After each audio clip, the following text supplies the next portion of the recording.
It is a faraway place on a faraway island, but well worth the trip.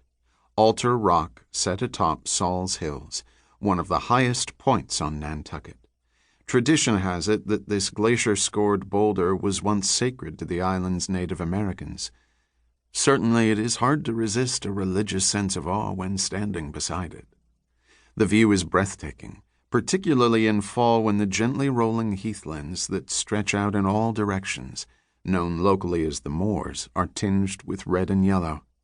Although the hill is not high enough to enable one to see Nantucket in its entirety, Altar Rock is the best seat in the house when it comes to imagining how the island originally came into being.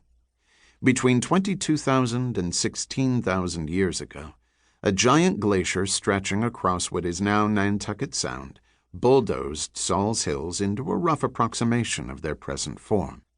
This is where the icy shovel of the bulldozer stopped, dumping the boulder we see beside us. As global warming, by no means a new phenomenon, caused the glacier to melt, water began to run to the south, leaving behind a relatively smooth terrain of lighter sands and gravel known as an outwash plain.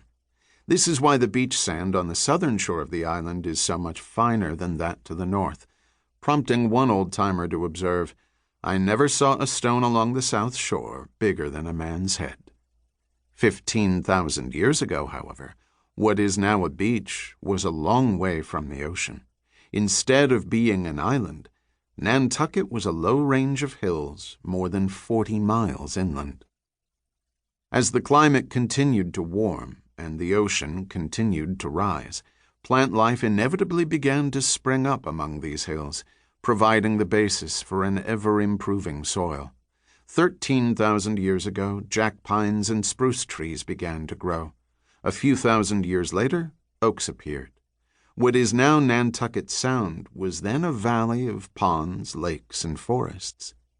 It was not until just 5,000 years ago, a drop in the bucket of geological time, that the ever-encroaching ocean flooded this valley, and Nantucket became an island. Then the ocean's waves and currents went to work, sculpting the glacier's gift into the shape we all recognize today, most notably creating Great Point at the northeastern extremity of the island, as well as the barrier beach known as Coteau along the outer rim of Nantucket Harbor. Whether or not Nantucket was ever thickly forested after it became an island is a debated point. Certainly the newly risen ocean would have had a stunting effect on shoreside tree growth.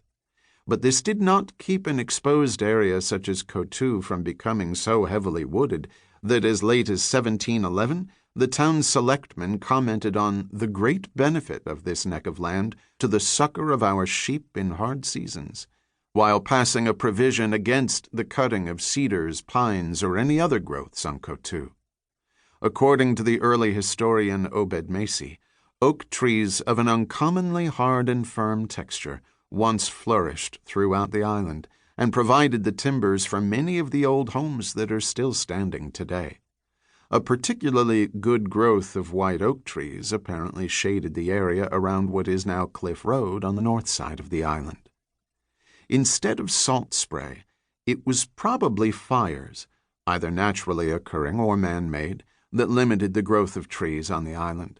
And in fact, the forests that are specifically mentioned in 17th century town records were all surrounded and protected from spreading fires by either water or swamps. The long woods within the embrace of Hummock Pond, the broad woods in Cascada, and the beech woods near the cranberry bogs in Pulpus. The remnants of this last area of tree growth are now known as the Hidden Forest.